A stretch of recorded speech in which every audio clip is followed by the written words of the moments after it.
Namaskar. Good afternoon.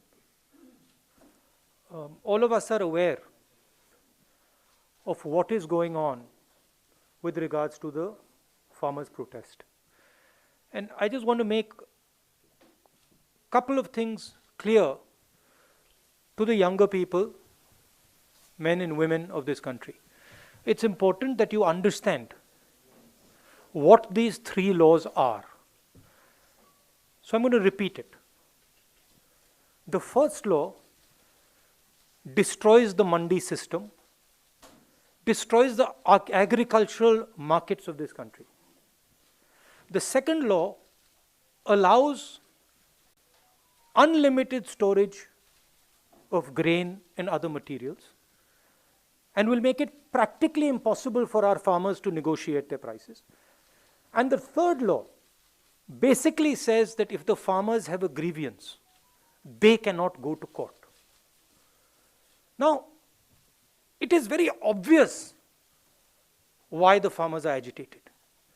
Because the government is destroying the livelihoods of India's farmers.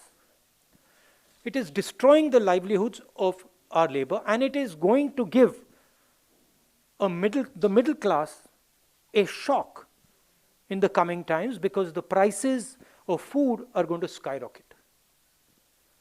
Now, what is being done to the farmers is absolutely criminal.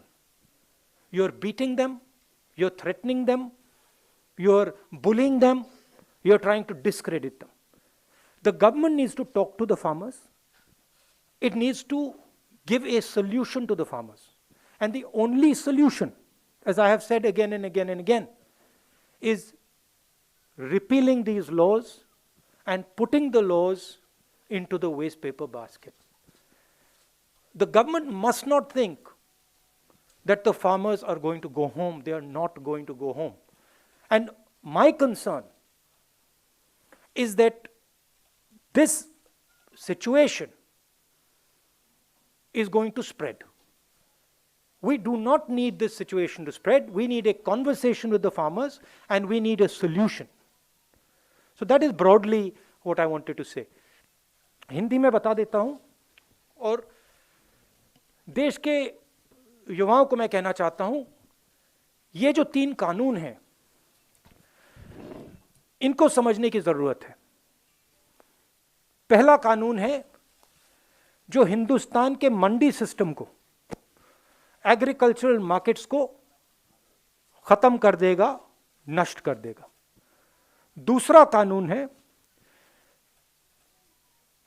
जिससे हिंदुस्तान के सबसे बड़े businessman, 3, 4, 5 businessman जितना भी अनाज store करना चाहते हैं, जितना भी अनाज होर्ड करना चाहते हैं, लाखों टन वो कर सकते हैं। अगर इनको ये इजाजत दी गई, किसान दाम निगोशिएट नहीं कर पाएगा। और तीसरा कानून, सबसे अजीब कानून, कि किसान अपनी कठिनाई को कोर्ट नहीं ले जा सकता। ये 3 कानून के लिए किसान दिल्ली के बाहर खड़े हैं और सरकार इनसे बात करने के बजाय, सिचुएशन को रिजॉल्व करने के बजाय उनको धमका रही है, पीट रही है, एनआईए का प्रयोग कर रही है, उनको डिस्क्रेडिट करने की कोशिश कर रही है। सरकार को एकदम इन 3 कानूनों को वापस लेना चाहिए, रद्द करना चाहिए।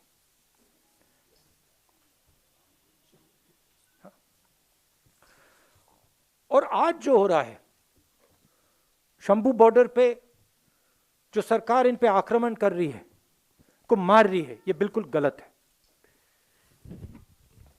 अब आपके सवाल। Thank you, sir. We'll start. Can I have some water? Yes, sir. Siddharth, we'll begin with you.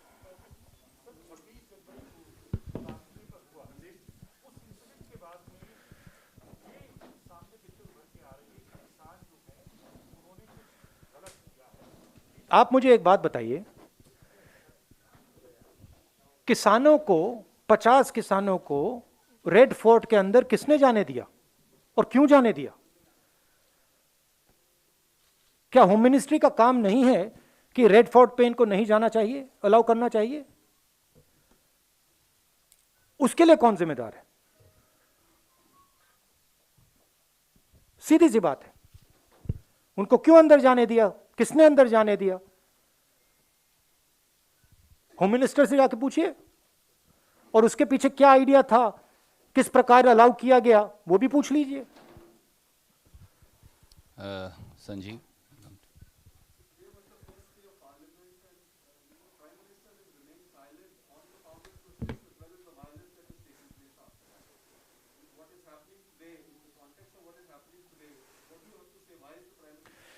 See, the Prime Minister, as I said in a speech in Tamil, in Kerala, this is the biggest transfer of wealth. The biggest transfer of wealth from the largest number of people to the smallest number of people. You have seen what has happened in COVID.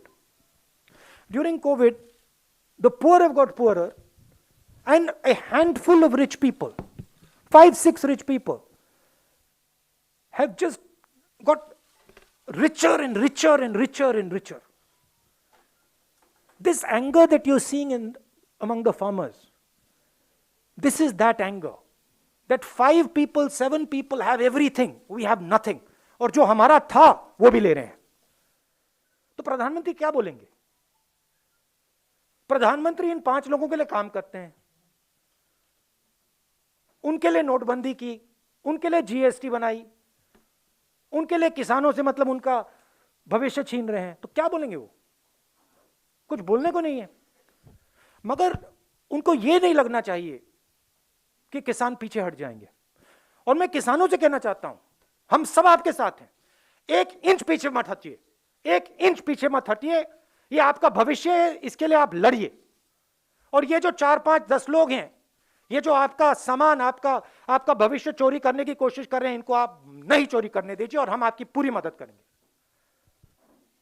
Thank you. News 24 Raman.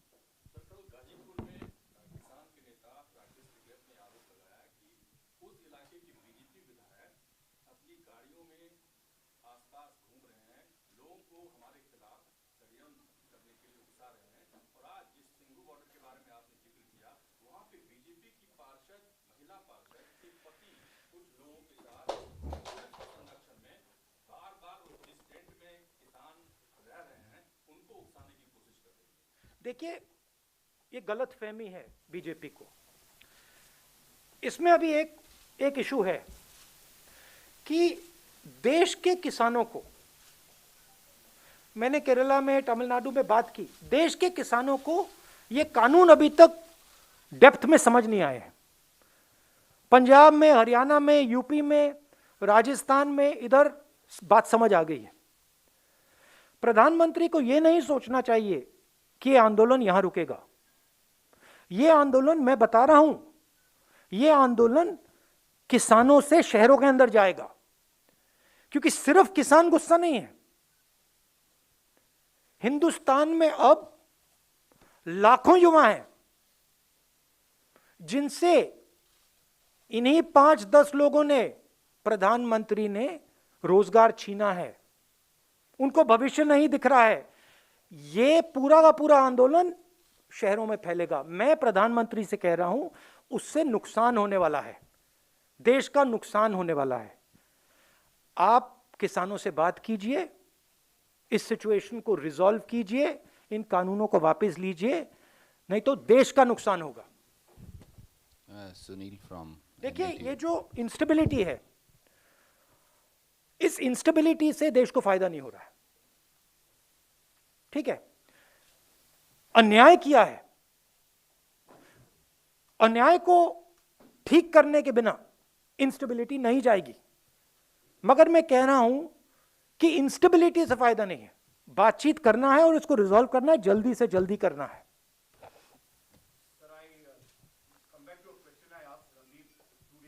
Yeah. Did he not answer it?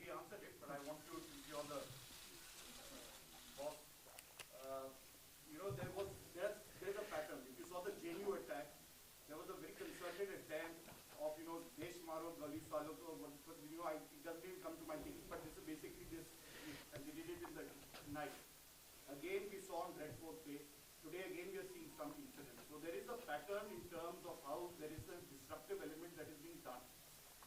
You have said the Home Minister should be asked. Don't you feel the Home Minister should resign? Somebody should take responsibility, because after the Union Jack, the British flag was brought down after India's independence in 1947. For the first time we are seeing an attempt on the Red Fort. I think absolutely the person who has allowed this to happen should resign, but there's no way he's going to resign. I mean, the BJP doesn't take responsibility for its actions, so I don't expect him to resign. But the whole idea is to discredit the farmers. Look, this is a genuine voice. This is a genuine voice, and it is the voice of India that is speaking. ये देश की आवाज़ है.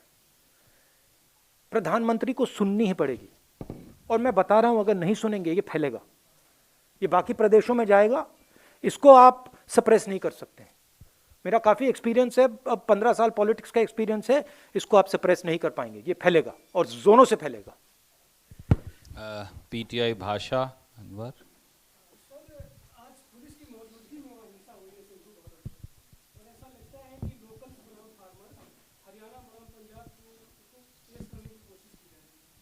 उसको क्या, उसको local बनाम farmers बताया जा रहा है कि स्थानीय लोग विरोध कर रहे हैं. हाँ हाँ और एंड में आया कि पंजाब बनाम हरियाणा भी हो रहा है. हाँ. इस बारे में आपका क्या कहना है? और पुलिस की एक बात बताइए, ये कितने 70 दिन हो गए अप्रोक्सीमेटली? 67 ये महीनों से यहाँ खड़े हैं. 10-15 लोग तो नहीं है ना, लाखों लोग हैं. तो कुछ ना कुछ तो होगा, कुछ ना कुछ तो इनकी फीलिंग होगी, इनका दर्द होगा. ये सबके सब, मतलब लाखों लोग बस ऐसे ही खड़े हुए हैं क्या, बिना कोई कारण? कोई ना कोई कारण तो है, सिंपल कारण है. आप इनका भविष्य इनसे छीन रहे हो. आप हिंदुस्तान के एग्रीकल्चरल सिस्टम को तोड़ रहे हो. आप अपने 2-3 मित्रों को पूरा हिंदुस्तान का एग्रीकल्चर सिस्टम पकड़ा रहे हो, और आपको लगता है कि कुछ नहीं करेंगे. अगर आपके घर में रात को चोर आए, आप उसको रोकने की कोशिश नहीं करोगे क्या? करोगे. तो हर किसान के घर में चोर घुस रहा है, नरेंद्र मोदी जी उनको डाल रहे हैं अंदर, और नरेंद्र मोदी जी को लगता है कि किसान कुछ नहीं बोलेगा, घर चला जाएगा. कैसे? सवाल ही नहीं उठता. और चोरी सिर्फ किसानों से नहीं हो रही,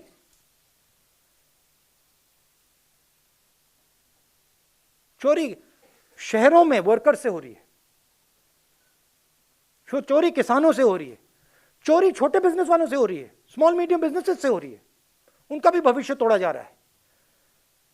तो अगर ये सोचें कि भाई ये सिर्फ किसान की बात है, गलत है. ये किसानों से मजदूरों तक जाएगा, शहरों में जाएगा, स्लम्स में जाएगा, फैलेगा ये. Thank you Saeed.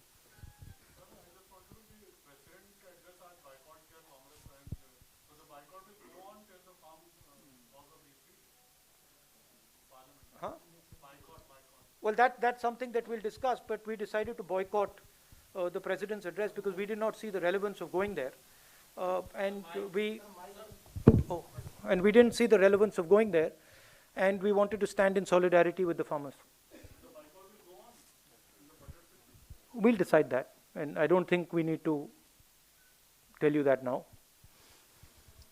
Daniel. Rahul ji, आपने कहा कि आप किसानों के साथ हैं.